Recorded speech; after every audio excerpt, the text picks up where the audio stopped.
This right here is my PSVR2, a headset that I absolutely love. You can probably tell that by the content on the channel. It's a pretty great all-in-one package if you own a PS5. It's plug and play, it looks great, it plays great, the haptics are amazing, the tracking is so good compared to the PSVR1, on par with its contemporaries, and it can offer a very near high-end PC VR experience depending on the game that you're playing. But there's one innate problem with it, and to be honest, it's not to do with the headset. It's actually somewhat to do with the Sense controllers. I absolutely love these things too, don't get me wrong. The capacitive triggers are awesome, the haptics in them are revolutionary in terms of VR, to be honest. But what if they break? What if they get drift? What if they stop tracking properly? I've had these thoughts quite a few times, and especially as somebody who creates content with these things, it's something that's a little bit worrying, because what do you do when your headset breaks, or your controllers break, as a matter of fact? Well, today we're going to be talking about that, because it's my only problem with the headset itself and with Sony's ecosystem and how they handle specifically refunds, replacements, and buying controllers separately. A commenter did raise this issue to me a couple days ago. I'll whack that quote on screen now somewhere for you. So I can't remember your name off the top of my head, but you'll see it probably up here. There's 3 stages to this problem really, and the overall issue is the matter of fact of getting a replacement for your headset, for your controllers, or for any game in the ecosystem. That's the overall issue, and let's tackle the refund process for games first. This is more of a wide PlayStation Sony issue rather than PSVR2, but I've had it a couple times where I bought a PSVR2 game which I haven't been given a key for review, so I could review it myself, and it just hasn't worked properly or has been misleading with advertising. One of these was Project Wingman. I was not promised the full levels that I actually thought I was getting with the advertising, and it took a lot of haggling and several days to get a refund on that, and that was a very specific case. So overall, getting refunds on PSVR2 games in general is really difficult, sometimes even impossible, even if you just played a couple minutes of the game and decided that either it's not for you, it doesn't run well, or was falsely advertised, or doesn't work at all. Compare that with, say, Steam's model, where you can refund a game if you played under 2 hours of it, or played it for less than 2 weeks in terms of owning the game. That's a great system. We should have the same on PlayStation, but let's move on from that issue, let's push it over to the side, and talk about the next stage of the problem, which is the Sense controllers. This is what that comment was highlighting, and that is that if your Sense controllers break, what do you do? Well, the first thing you probably think is just buy a pair of new ones.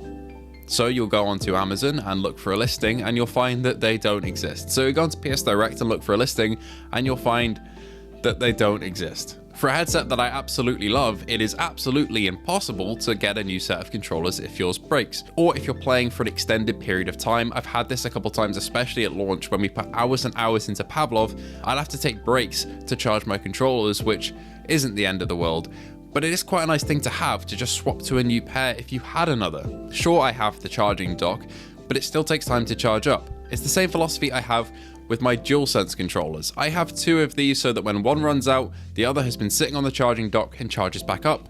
By the time that the one that I'm using second runs out, the original has recharged on the dock and I can take it straight off. Now, is everyone going to play for hours and need 2 sets of controllers? No, absolutely not. But this doesn't just apply to them, it applies to people whose controllers are broken, because you simply cannot get a replacement from Sony. They don't sell them, and if you want to get a replacement for the controllers, by contacting them directly, you'll have to send back your whole PSVR2 headset, which isn't ideal at all. You're going to be without a headset for potentially months while they sort out the controller issue and supply you with a whole new unit, when you could have just gone out and bought a new pair of controllers if they sold it. I am supportive of pretty much everything Sony does with this headset in terms of first-party games, like Horizon Call the Mountain, GT7, Resi 8, Resi 4. They're absolutely incredible. Honestly, so good, and the hardware in these things is nothing short of a miracle in terms of how they work so well together. When it launched last year, it was a great advancement for the VR space in terms of console and in terms of actual consumer stuff that you can get your hands on. And I'm really excited to see where that goes forward in industry, but first, we've got to get issues like this sorted. Simple consumer issues where you can just grab a new pair of controllers or get a headset replaced or refunded very easily, because that's currently not the case. You have to send back your whole PSVR2 unit to just get a pair of new controllers, and I think That's just not right. It shouldn't be like that. And I want to raise that issue in today's video and get your guys' opinion on it, because honestly, it's not that long of a topic to talk about. I can't really stretch this out at all. This is all I have to say about it.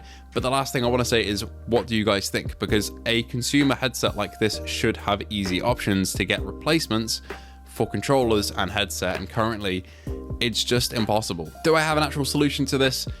Yeah, I mean, it would just be to sell the controllers separately. The actual process of sending an effective headset itself back to Sony is quite an extensive thing, and I understand that, but there should be easier options for us consumers who want to buy a new pair of controllers if one breaks, or if they're just having some sort of issue.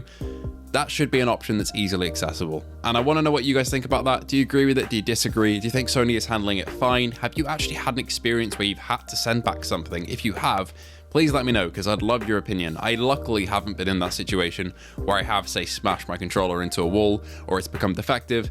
I haven't needed to send anything back, but I'm sure somebody out there has. And if you're watching this and you have done that, please let me know what your experience was in the comments below. If you have any thoughts on this matter as well, do just let me know in the comments below, and I'll be sure to reply to you, because I'm genuinely invested in this as a topic. Despite what some people say in comments, I'm not completely blinded by PSVR2 in terms of the headset and in terms of the criticisms you can have towards it.